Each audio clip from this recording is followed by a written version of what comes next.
To piggyback off of my last video, I'm going to continue with talking about how society is set up and things that I've always thought about since I was a kid and stuff like that. Stuff that always kind of irked me that no one would talk about, and how we just would turn a blind eye to society's pros and cons. People would just walk around. It seems like a lot of people just live their whole lives, never really think about, yeah, never really think about what is really going on in society. People just become like another machine, another tool, basically in society.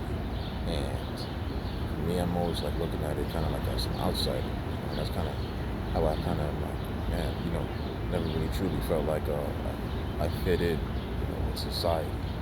Like I'm never really like, really feeling like, yeah, this is like my crew or my group or whatever, And that's always led me to think more like outside like the box and like try to be more creative or whatever, about how I think, I'm trying to see things, whatever the standard way is. It's like, why is this way? And I'm just like, I've always thought about history and how certain beach and stuff was built and stuff like that, and how we came to be as a species, other life and stuff like that. But so society, you know, a lot of society, like when I think of like how people talk about how racism lasts so long, society, you gotta realize is you got like different sects, different groups. It's almost like a gang, like societies like gang. You got the bigger society. Let's say you got um, London, for example, right? Then you got the gypsies, within London. They're their own sect, and they're not getting treated. If you're a gypsy, you can see that you're not getting treated the same way. So you can't just go to, you can't go around society the same way regular, ethnic London, white Londoner goes around. The ethnic British person, Londoner, lives their life in London. You gotta move a certain way in your culture. You're gonna eat different foods, possibly. So you gotta deal with those issues. Can you get access to your food? Food's affordable. You're getting represented in politics because you might need some help, because you might be getting pushed out of certain neighborhoods, priced out. All these things. Social economic policies can come after you. You might have issues with healthcare. You might be getting stressed out more. Things like that. You might have domestic violence issues. All these things that the other people don't see, you might have to deal with. And then you might need help to deal with the clashes. You might be actually getting attacked, hate crimes, because of the way that you are perceived in the society. And then you take that and then you mix it in. Let's say you have an issue with them, and then another group come down, you immigrate down there, and then you have an issue with them too. You're already a hated group, but more than one people. You might have 2, 3 other ethnic groups going at it. And then you take that into consideration. Then you put in religion, you know. So if everyone's going to one religion, everyone's Christian, and then you have other people that come in and they're like Buddhist, they open up a Buddhist spot, and they have like Buddhist from their place, their area. They could have a clash with another group, and society, in a way, benefits from having beef with the people that run the show, because if you can keep beef like entertainment that you see on TV, like rap battles and stuff like that. A lot of that is stuff that like the West Coast, East Coast type beef that pays. It pays to have beef, and people want to see that. It's like a school fight. Society at all. Like black people pissed off, and You always see every like on Facebook headlines. Oh, Kim Kardashian's wearing these braids and stuff like that. They know that that's gonna cause a clash because black people see braids as something that they hold culturally a certain way, and see somebody of another culture, the braids, something as insignificant as that. The media's caught on to see that black people are sensitive about those things, but watch it and make it go more viral because it's a topic, any kind of topic, even though it's a more negative topic, I guess. People will give it airtime because they see it a certain way. Oh, yeah. So people will tune in and watch that kind of content, even if it's a back and forth beef. And then in politics, same thing when you go into politics. When people see that two groups are going at it and they want their resources, stuff like that. Politicians see this, and that's when they start jumping up and down. They start entertaining one side or the other. They might be like, hey, for the Southern whites, and I'm realizing that you guys are, you don't want these Negroes in this area, trying to get access to the same stuff, and you want to keep it in your control. So I'm your guy, you better support me. But if you're going to support me, you better help me out. I support, I support going to Vietnam or something, like back in the day, probably was like, it's like that, for example. They support that. So then all those guys, they go run and they do that. And that's how society is. People go and they push themselves. People not support, certain ideas that go like that. Like if you feel like you're part of a group, then you have to go with the group and push the things that the group wants. And that's what the overlords want. Like many times we push things just because the group, it seems like a group wants it. We just do a group type thing more than an individual. And sacrificing our own selves and our own interests for the sake of a group. And this is what has humanity, because do good for humanity, it can do a lot of bad for humanity. Some people can overcome the group and become so influential that people forget about the differences between different groups, different parties, different races, different whatever. And you see the bigger picture because of them. And other times, many times it can be a bad thing. Being part of seeing yourself as a group, because people can take it to, some people become like super devoted and become like what do you call it? Someone super devoted, a fanatic. You become a fanatic, or you become obsessed with something. Anything that's different, you're willing to commit violence for it. And that's also, of course, something that you've seen throughout history. Happened to the early Christians. It happened in the medieval times in Europe. It happened. It's happening now in the Muslim world. You have that happening. You had that happening in Japan. People willing to die fighting in these wars.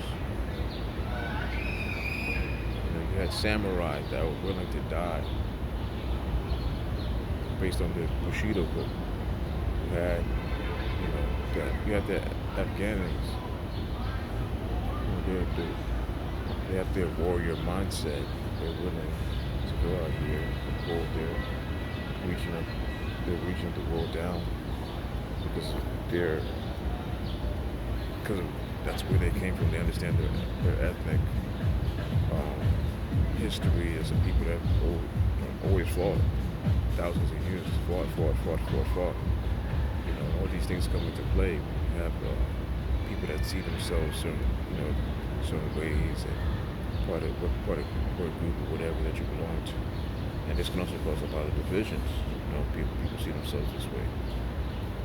It can also make people very easy to control when you get people that are over and they understand that If you can kind of control people by saying certain things to their identity, you can get them to act a certain way. So with black people in America, they can talk of every civil rights type of way, and you get black people to go out and react certain ways. People know that if you say some blatantly racist thing and you say it as a Republican, they understand that it's going to make black people jump up, go run and do things to try to, let's say you do it around voting time, then black people get pissed off because black people vote a certain way, even though they don't really know the politics of a person that they are supporting. To me, it doesn't matter because that person is going to get selected anyway, but they do that on purpose to put out a certain narrative, because that narrative that, let's say, you get a leader that says something racist blatantly, and black people go and they vote in another direction and put that another person in power, but they never really looked at the person's politics, and they end up, putting in certain policies. So they put in policies for like a tax on food coming from like Mexico, and avocados become like freaking $50. And we don't realize it, and everyone's just like starts back. That splits people up and makes everyone argue back and forth. Like, yo, should we have $50 for avocado, or should we just deal with this kind of guy who's kind of racist? Kind of sucks, but we'd rather not have that. It becomes that kind of thing, and that's how they get us. They give us these shitty choices and make it seem like that's all we can do. And the people that's in charge, they like that. They like creating conflict, creating situations where people can kind of go at it and feel like there's not enough resources. Well, that's really what it is. All wars and all ethnic tensions and religious stuff back and forth, and gangs and gang creation in general is from scarcity mindset. But when you look at the world, you realize there's a lot. The world we've been lied to. There's a lot more resources than what we've been told. But a certain group of people, most elite people, that's what we see them as, the elites, control a lot of the flow through the military and the media, and they use this power and to control the minds of the people, and have us thinking that there's only a certain amount of food and there's only a certain amount of housing they can give us, and they only give us a certain amount of clean water, and they only give us a certain amount of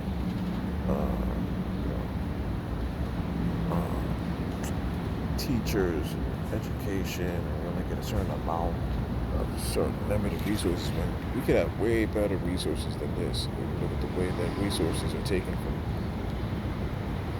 many parts of life into other areas, we get resources put into the wrong areas, and we think all these leaders that are in charge are just dumb. No, it's done on purpose, and these other leaders, the other figureheads that come in, it's more than just a distraction. Like many times people get woke and say it's a distraction. The whole thing is it's like mind control.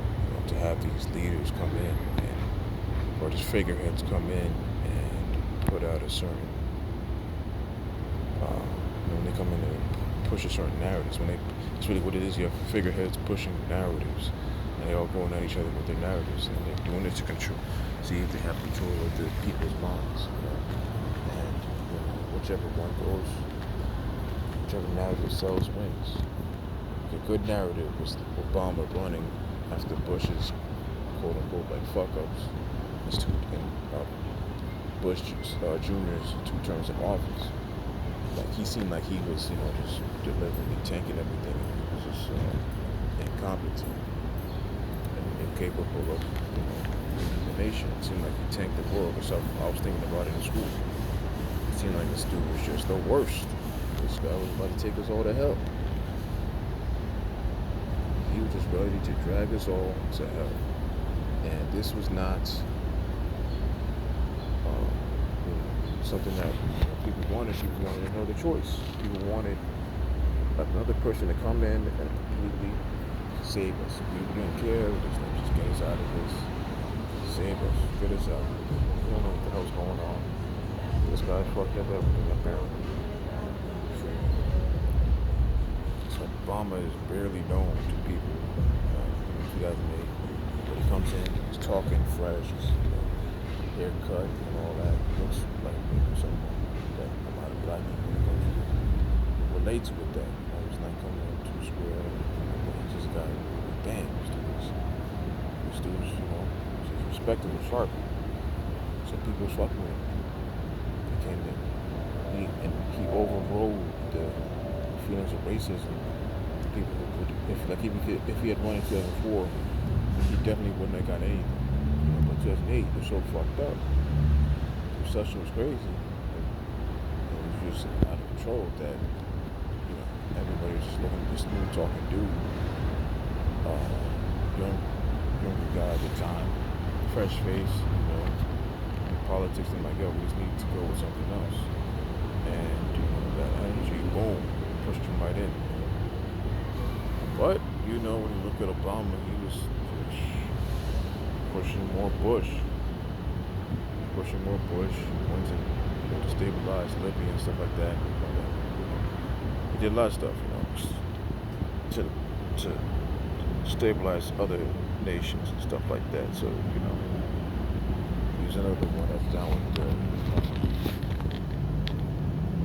the agenda. He knows the plan. He's in. There's no. The presidents aren't random. That's another thing. But yeah, so I have that going on, and you have to understand that people are being manipulated, and we're all growing up basically being fed a narrative. So, black people are fed the civil rights narrative. White people are fed the kind of like, the Judeo-Christian historical narrative, history like starting in Mesopotamia, then you get the Greeks, then you get the Romans, you get the Etruscans, you get the Greeks, Romans, then you get like Romans Empire taking over the Middle East and Southern Europe, and from there you get the Huns, and then you get the Vandals and stuff like that coming down and crashing, and then after years and years, Dark Ages and stuff like that, and people crazy and all this type of stuff, and Christianity and stuff like that is. Christianity, through the years, and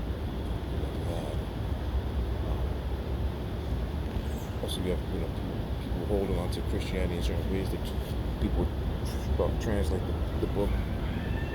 People try to translate their way or whatnot, and this caused a whole lot of beefs, a whole lot of issues in Europe during the medieval era.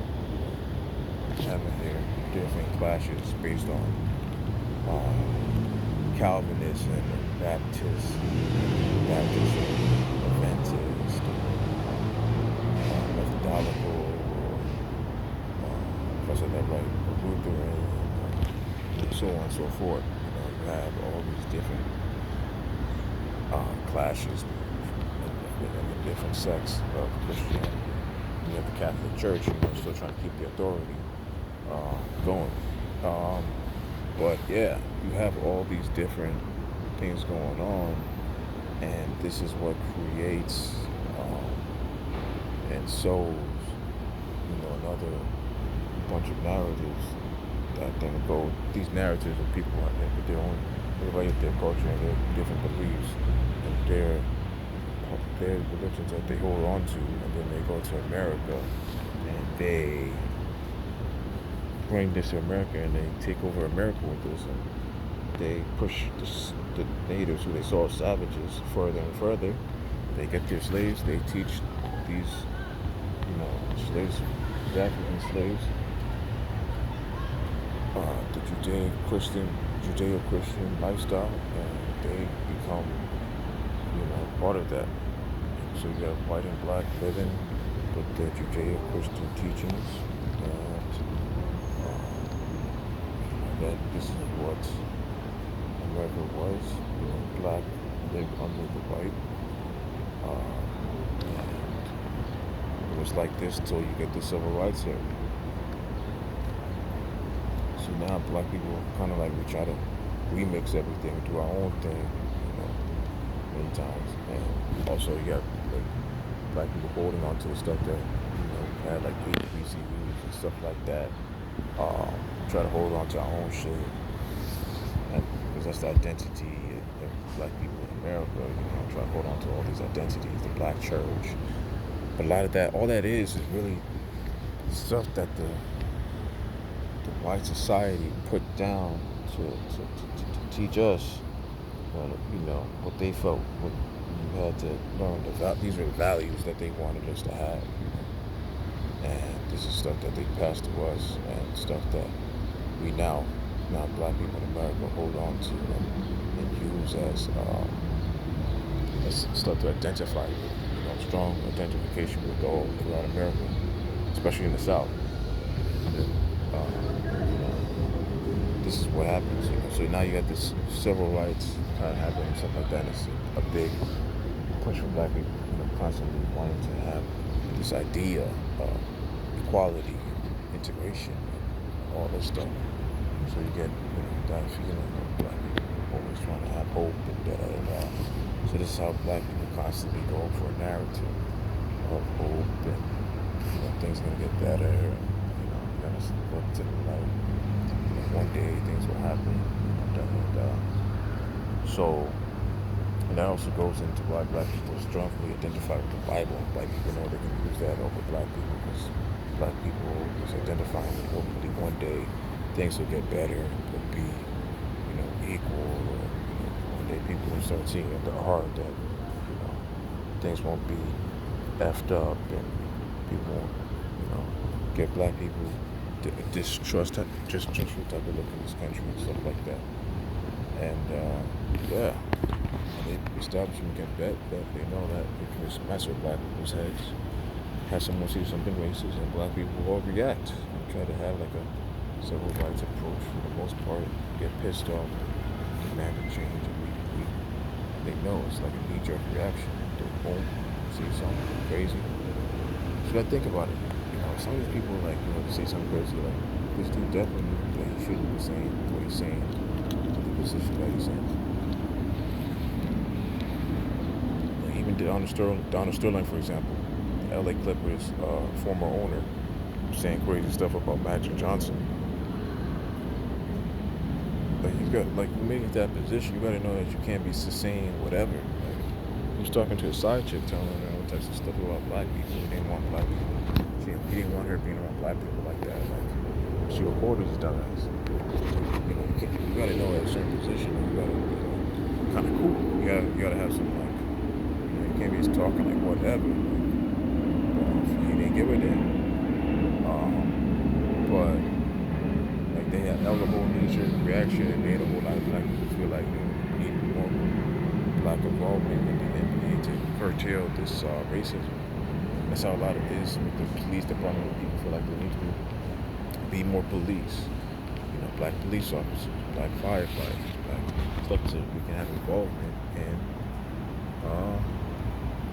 America. And this is, what many leaders, black leaders, feel that it's needed to curb a lot of the inequality that we have. But if you look at it, we've had a lot of that, and we still have a lot of the issues that we have. Like a lot of this stuff is still going and not really getting curtailed, and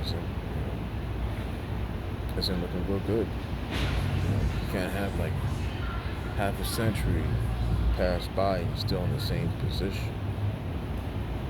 That's crazy. So,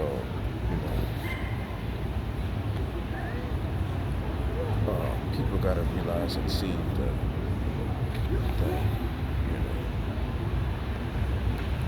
you gotta look at a society from another angle. You gotta get out. You gotta go to culture people that you may never thought you wanted to see. Go to Mongolia, go to Russia, see how it is. See how it is out there. See how they react to one another. See their ethnic issues over there and get to feel how things go. Go to, Thailand, go to Indonesia, Malaysia, stuff like that, Persia, all that. Like, if you got the money, of course. Just go to other parts of the country. If you're on the East Coast, it's different. It's different relations between people than relations on the West Coast. Many times people don't even travel to the Northwest. Like people don't travel to Oregon and Montana and all that. People don't travel to the Dakotas. You gotta travel out there and see what's going on. If you're black, you should check out how it is for whites in the Appalachia. Even if you think they feel a certain type of way, you should check it out. See it for yourself. Bridge the gap. That's what it really is. Instead of staying in your own world, bridge the gap. Try to relate to other people and people. But this has to happen on a mass scale. Like people gotta really go and bridge the gap to other people, sell businesses to other people. Instead of just black business, you gotta do like a black to Jewish business, Jewish to Arab business, Arab to black business, Arab to Latino business, Latino to Jewish business, Jewish to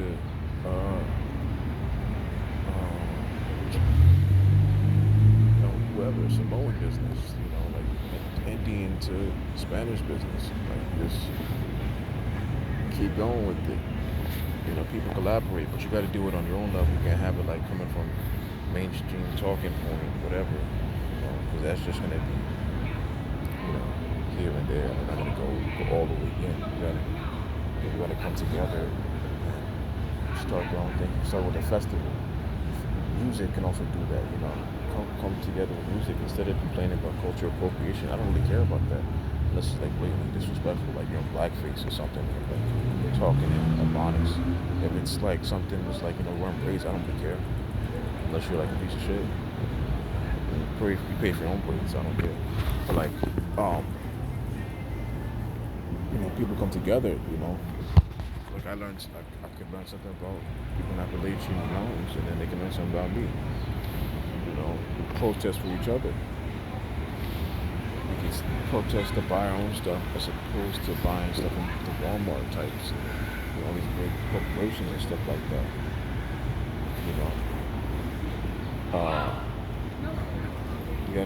We gotta start being more progressive, and we all just gotta start being on some like we don't really care about voting. We gotta start being like fuck the politicians. We gotta be like Sri Lanka is right now. There are people who are like fuck the people who run the country. They're completely like get the fuck out.